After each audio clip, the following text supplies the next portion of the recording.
Hello and welcome to UGC EPG Pathshala. I am Anushri Nagpal from the Department of Geography, Jamia Millia Islamia.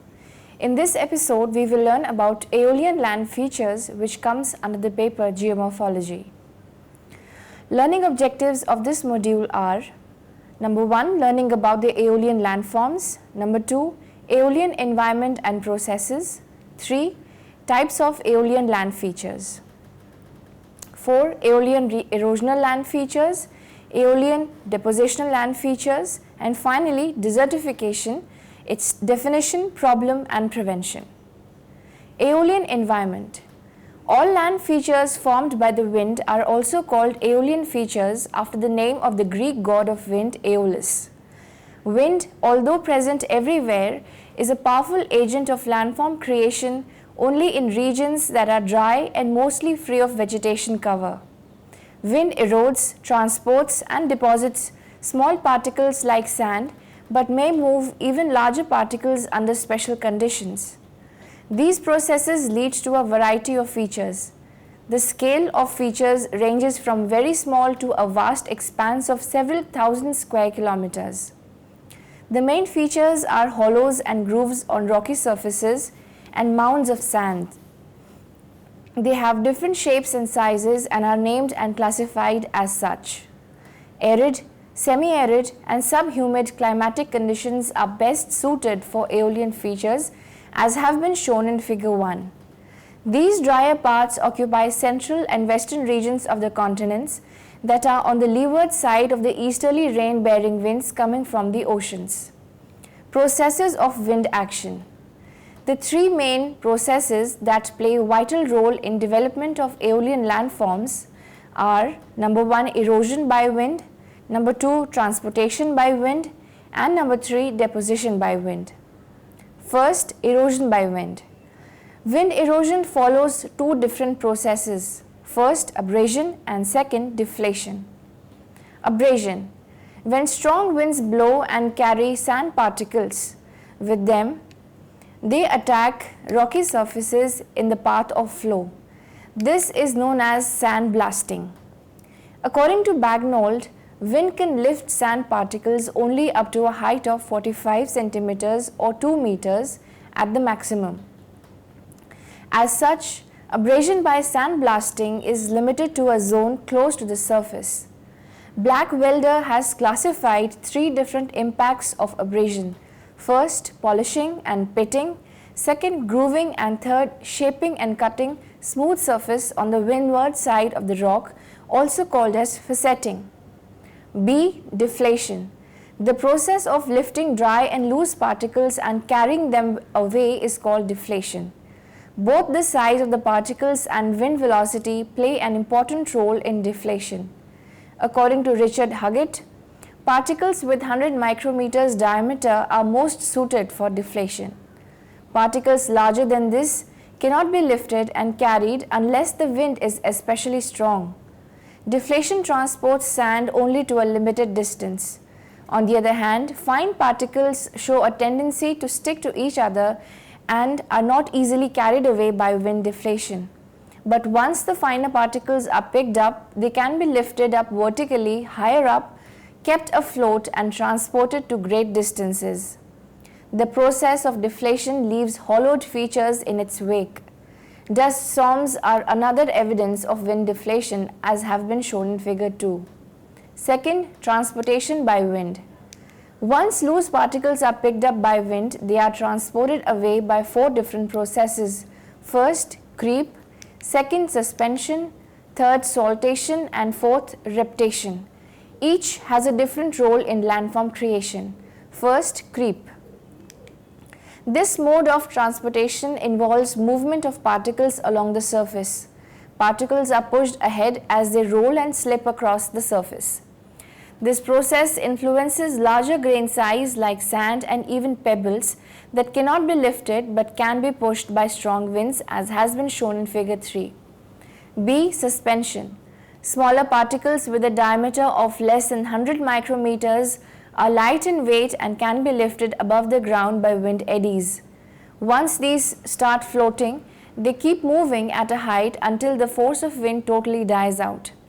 Suspension may carry dust particles thousands of kilometers away from their point of origin, like has been shown in figure 4. Third is saltation. Large grains of sand and gravel move ahead in intermittent jumps. They are lifted and dropped repeatedly by gusts of wind. Maximum height of saltation is 2 meters. As they land and hit the ground, they push other particles ahead. According to W.B. Sparks, in saltation, the impact derived from saltation is able to move grains 6 times the size of those forming the saltation. As a result, larger particles are pushed by this process, which cannot be moved otherwise by the wind, like has been shown in figure 5. Fourth is reptation. This process of wind transportation is closely related to saltation. As particles fall on the ground after jumping up, they create a splash and smaller particles are displaced in different directions. Next we come to deposition by wind. When the velocity of wind is reduced, it loses its transporting capacity and drops the suspended fine particles carried by it, or stops creep and saltation started by it. The result of this inaction is deposition. On the basis of particle size, there are 2 categories. Fine particle deposition takes place away from the point of origin, while sand is deposited closer to the source region. Deposition may take place within the aeolian environments mentioned above, or may be outside such areas. 4 such areas have been mentioned by W.D. Thornbury: shoreline, semi-arid river banks, extensive sandstone weathering areas, and glacial outwash zones. The deposited material forms various types of land features. Dunes of various types are the most conspicuous of all. Let us now learn about the types of aeolian land features. The above mentioned processes are responsible for creating a variety of typical landforms, each indicative of the process responsible for its formation. On the basis of the 2 major actions of wind, aeolian landforms are classified into 2 broad categories. First, erosional, and second, depositional aeolian landforms. Aeolian erosional land features. When wind erodes in 2 ways. 1, it picks up loose particles and removes them to create depressions. Secondly, wind attacks rocks with sand particles and destroys weak rock beds. The following are the features formed by these actions. First, lag deposit. While blowing over a surface, wind removes all unconsolidated fine particles. Those with less than 100 micrometers diameter are suspended and are taken to long distances. Those particles that are of 100 micrometers diameter, like sand, are removed gradually to short distances. The larger ones are left at their place of origin and keep rolling and shifting their place till they are tightly packed by this random jostling. These surfaces are called lag deposits because the surface is made of particles that could not keep pace with the rest of the smaller ones moving out and lagged behind. They are also known as desert pavement, and the grains are fitted tightly just like any man-made tiled pavement surface. The top of these desert pavements are polished by wind abrasion and have a thin shiny layer of oxides of iron and manganese called desert varnish. These lag deposits have different names. For example, desert armor in North America, Serir and Hamada in the Arab world, and Gibber in Australia. Second are the deflation hollows. As the name suggests, these are low-lying surfaces which have been cleared of all loose particles and converted into hollows. The size of these depressions may range from a few meters in diameters and depth to several kilometers. The dimension, especially the depth, is controlled by the underground water table. As deepening reaches humid layers closer to the water table, the wind fails to move the moist particles and no further hollowing is allowed. These are also known as blowouts. Some of the examples of these deflation hollows are Piang Kiang hollows. Several hollows are found in Mongolia that are 8 kilometers wide and 60 to 120 meters deep. These have been described by C.P. Burke and F.K. Morris as work of wind deflation. Laramie Basin in Wyoming, which is 14.5 kilometers long, 4.8 kilometers wide and about 46 meters deep. Qattara Depression in North Egypt, which has its deepest part 134 meters below the sea level. The process involved in their formation essentially shows alternation of wet and dry periods. During the wet period, moisture helps in destruction of rocks due to the agents of weathering. Unconsolidated rock grains created during this period are later transported by wind during the dry phase of the cycle. Repetition of the two phases gradually enlarges the depression, like has been shown in figure 7. Third are the Yardang and Zujans. Yardangs are elongated grooves first described by Hedin in Turkestan. Elliot Blackwelder used the term Yardang for these grooves in 1934. These are parallel ridges separated by parallel U-shaped grooves, both developed in the direction of dominating wind flow in the region. They are called mega Yardang when they are large in scale. In Central Sahara and Egypt, Yardangs are 100 meters long, 1000 meters wide. It is believed that formation of Yardangs is initiated by some conditions that favor differential wind erosion. Some believe that initial depressions are made by the erosive action of water and are later enlarged by wind deflation and abrasion. Arthur Bloom has given the example of such narrow parallel gullies in the cold desert of Central Andes. Here the gullies are cut along the joints that run parallel to the strong winds. Such initial grooving is mostly held responsible for the evolution of Yardangs everywhere. The feature itself is considered dynamic, that is, Yardangs are both destroyed and made continuously. Zujin. These are similar to Yardang except they are smaller in scale and grooving is related to softer material alternated with more resistant rocks. Next are the ventifacts. Ventifacts are rock pieces with smooth, land-blasted facets pointing to the direction of dominant wind flow. Sometimes there may be several such facets developed on a rock, indicating varying wind direction. All facets in this type of case intersect along sharp and angular edges. If a rock piece has pyramidal three-faceted shape, it is called a drecanter, like has been shown in figure 8. Besides the above main landforms, other features that result from near-surface abrasion by sand-laden winds are mesa, butte and mushroom rocks. These are formed when the base of a rock projection is eroded while the top is untouched by wind action or is protected by some harder rock. Weak rock beds are eroded while harder beds stand out, as has been shown in figure 9. Third are the aeolian depositional land features. All particles transported by wind are ultimately dropped under two conditions. 1, if the velocity of wind drops, or 2, if the wind meets an obstacle in its path. Different circumstances lead to formation of different landforms. Most important of these are sand dunes. Besides these, sand ripples and sand ridges cover vast areas. Bagnold has classified all depositional features into two broad classes on the basis of scale, like has been shown in figure 10. First, sand dunes. Sand dunes are defined as hills and mounds of sand. They have a large variety and are classified on different bases. Bagnold defines dunes as mobile heap of sand whose existence is independent of either ground, form or fixed wind obstruction. His classification mentioned only two types, barkhans, which are transverse dunes, and seef dunes, which are longitudinal dunes. Dune formation.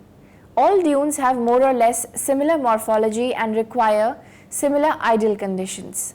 When wind meets an obstacle, it slows down and leaves some of the transported sand on the windward side of the obstacle. Gradually, this deposition adds height to the evolving dune. When the crest of the deposits gain the maximum height possible under the available supply of sand and wind velocity, and the front becomes too steep, particles begin to slip forward and the leeward slip face slope slumps. This is shown in figure 11. At this stage, two simultaneous processes shape the dune. 1. On the windward side, sand particles arrive and move up the slope by creeping action. 2. The leeward side keeps slumping and wind eddies remove loose particles from the dune. It is to be noted here that sand particles can achieve stability only on a surface with a slope of 34 degrees or less. As soon as the slope exceeds this critical point, sand becomes unstable and shows a tendency to roll down. This critical angle is called the angle of repose for sand and plays an important role in all aeolian features. The processes active on the windward side and leeward sides continue, and gradually the dunes move towards the slip face side. The balance between incoming sand on the windward side and the sand removed by eddies from the slip face maintains the size of the dune as it moves ahead. Strong winds may add bulk to the dune, while the gentle winds only rearrange its mass. Barkhans. Barkhans are crescent-shaped sand dunes. They are either single or may form groups. They migrate in the downwind direction but maintain their shape as they move. They have following distinct characters like has been shown in figure 12. First, slip face. It is a downward steep slope across which sand particles roll down when steepness is more than 34 degrees. Second, gently sloping windward slope that receives fresh amount of sand. Sand here is compacted and not loose.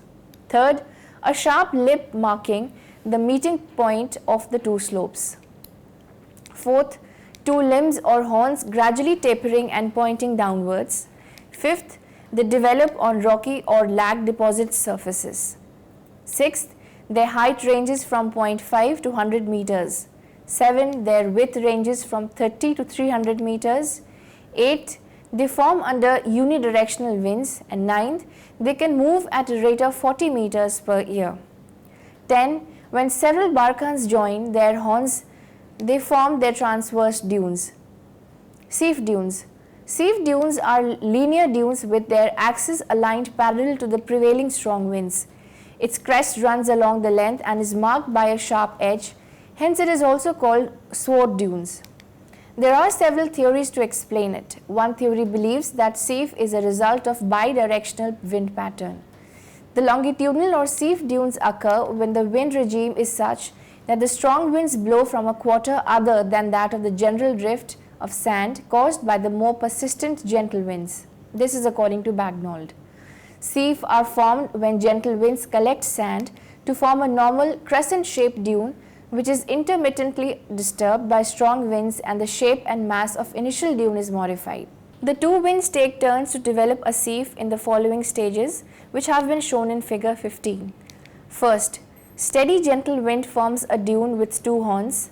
Second, when the seasonal strong wind approaches, it adds a lot of new sand to the windward limb and disturbs the balanced growth of the two horns. Third, again during the gentle wind phase, development and arrangement of all sand is aligned parallel to the wind flow. Thus, B dash is created. Fourth, alternatively, the seasonal wind again works on the windward side of the dune and adds more supply to B dash dash and pushes it to the lee side of its flow. Fifth, the two winds work on the seef turn by turn, but the axis of the dune is controlled and kept parallel to its flow by the gentle wind, giving it a linear shape. 6. Slip face on a seef is always to the lee of the prevailing wind, therefore it changes according to the changes in the wind direction. In general, the slip face runs on the two sides of the crest parallel to this axis of the dune. Seef dunes have several summits. Their number depends on the height of the seef. In lower seefs, summits may be as close as 20 meters, while on higher seefs, summits may be 500 meters apart. These dunes are capable of maintaining their straight alignment to wind for several kilometers. They can run across low cliffs or moderate depressions without losing their straightness. Southern Iran has examples of highest seef dunes. Here, from a base to crest, they reach a maximum height of 210 meters. Their width usually is 6 times their height. There are other explanations for linear dunes that develop parallel to the wind direction. According to one theory, if the surface has some pre-existing linear features like bands of raised resistant rocks or hills, Then sand deposition is controlled by them to give shape to linear dunes. In such cases, the wind sweeps sands from the lower areas and move all sands particles towards the raised features. This movement of wind is a result of hot air currents that tend to move from the central lower zone to the bordering higher features and rise up along them. The winds form a circular cell between the hills and maintain the mass and shape of the linear dunes. This has been shown in figure 16. Other important types of dunes are parabolic dunes and star dunes. First, parabolic dunes. These are typical of moist regions like the seashore. In these dunes, the horns of the crescent are fixed because shallow sand in horns allows vegetation growth which stabilizes the sand. The higher, dry central part of this dune keeps moving towards the downwind direction. The shape of the parabolic dune looks like an inversion of Barkhan's as its horns point toward the windward direction. This has been shown in figure 17. Second are the star dunes. These dunes are formed in multi-directional wind regions. They have several limbs joined along a crest. Star dunes are fixed and have been at one site for several years. These have been shown in figure 18. Next, sand ripples. Ripples are small-scale aeolian features. They are 1 to 30 centimeters high and a few centimeters to some meters apart. They develop perpendicular to the wind direction. Their shape changes very quickly. Next are the sand ridges. Ridges are long, undulating aeolian features parallel to the wind direction. The main process responsible for their formation is saltation. In the beginning, there are windward and slip face activities just like in the formation of sand dunes. Particles on the leeward side are protected from the impact of the wind. The depression continually gets deeper as particles are removed from here. Due to saltation, large grains are pushed up along the windward slope to the crest of the feature. The crest receives grains faster than it loses them. On the other hand, depressions lose grains faster than they receive and hence get hollowed. This has been shown in figure 20. The above list of features includes only the most common, spectacular and widely discussed ones. There are other important aeolian landforms besides these which should not be mentioned here. Next, whalebacks, dune fields and sand sea. In the Sahara Desert, vast sandy areas are called ergs. These areas that have a level surface made of coarse grains are called plinth by Bagnold. These are remnants of old dunes and seas that have migrated from here. Whalebacks are coarse-grained residues or platforms built up and left behind by the passage of a long continued succession of seaf dunes along the same path. Chains of transverse and seaf dunes, barkhans and other small-scale features develop on these whalebacks to make dune fields. In the western Egypt, the sand sea extends for 600 kilometers. This has been shown in figure 21. Sand shadow. Formation of this feature depends on the presence of an obstacle in the path of the wind. The velocity of wind dips in the lee of such an obstacle, while the flow circumventing the obstacle maintains its force. As a result, weak flow fails to remove any sand particle that arrives in the leeward side of the obstacle. This allows the sand to collect and form a depositional feature called sand shadow of the obstacle. It is formed close to the obstacle in its shelter, which is shown in figure 22. Next, sand drift. This feature is related to the presence of gaps in the landforms that allow wind to blow as a channelized strong stream. In such cases, the rest of the landform obstructs wind and transportation of sand while the gap allows unobstructed flow. All sand accumulating against such obstacles is directed to the gap and moves forward through it. Close to the gap, there is no deposition because here the force of channelized wind is strong and transports its entire load. The wind moves farther from the gap and loses its force. It drops the sand it is carrying. Right in the line of the gap, a mound develops. Later, this mound forces the wind to slow down and deposit more sand here. Next, loess. Loess is very fine soil that wind has transported and deposited in thick layers far away from the place of its origin. Next is desertification, its definition, problem and its prevention. In 1949, Auguste Auberville used the term desertification to describe his observations of aerial expansion in the Saharan desert. In 1977, the United Nations organization held a conference to discuss the problems caused by desertification and its remedies. Desertification, as defined by the United Nations Convention to Combat Desertification (UNCCD), is as follows.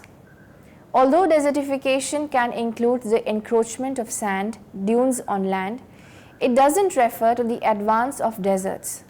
Rather, it is the persistent degradation of dryland ecosystems by human activities, including unsustainable farming, mining, overgrazing and clear-cutting of land, and by climate change. Causes of desertification. Degradation of land around the arid desert zone is a combined result of human, economic, political and climatic factors. Mostly, poverty is held responsible for a negative chain reaction in the delicate ecosystems of these regions.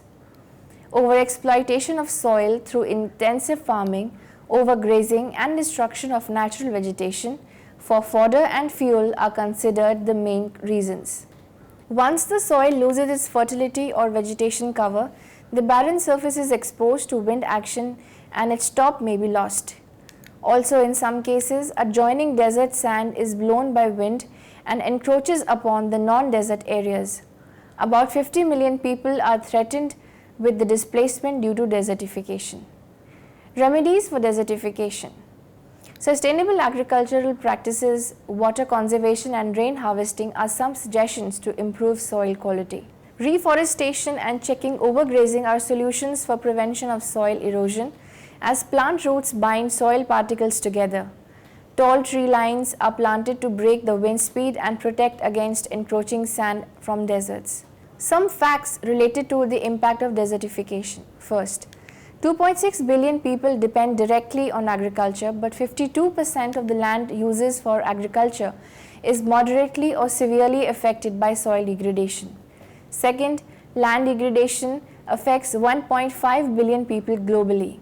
Third, loss of arable land is estimated at 30 to 35 times the historical rate. Fourth, due to drought and desertification, each year 12 million hectares are lost, where 20 million tons of grain could have been grown. Fifth, 74% of poor of the 32% of the moderately poor are directly affected by land degradation globally. Combating desertification. Ministry of Environment and Forest, Government of India, we have some examples from there. First, the 2006 mapping for the first national map on land degradation shows that out of 28.5 million hectares area in Rajasthan and Gujarat, 87% is degraded mainly by wind and water erosion. Second, Central Arid Zone Research Institute's technology on sand dune stabilization through vegetative means has been used by the state of Rajasthan to stabilize more than 400,000 hectares of menacing sand dunes. Third, technologies have also been developed for shelter belts, border row plantation and tree or shrub belts alternating with crop or grass that grow to utilize local resources for food, fuel, fodder, fruits and minor forest products like gum, etc. Conclusion. Aeolian features include all landforms created by wind action. Extremely dry, semi-arid and arid climatic conditions display ideal conditions for wind action. All the impacts of wind may be classified into erosion, transportation and deposition. Erosion and deposition result in certain typical land features. The scale of these features may be small or large, thus they range from a few centimeters to several kilometers. Yardang, Zujin, desert pavement and deflation hollows are the most well-known erosional features. Besides these, ventifacts, mesas and buttes may also be mentioned above. Wind carves them by removing loose sand and attacking them with sand-laden blasts. Wind transportation occurs through the processes of suspension, creep, saltation and reptation. When wind velocity diminishes, it leaves its loads to form sand dunes of various types for sand ripples, sand ridges, sand fields, sand shadows and sand drifts. Presently, there is a serious concern about the more areas transforming into desert-like lands, unproductive, dry and sandy. The process that converts fertile regions into such barren lands is called desertification. Sustainable land use practices and vegetative fences along desert margins are being promoted to prevent this calamity. Thank you.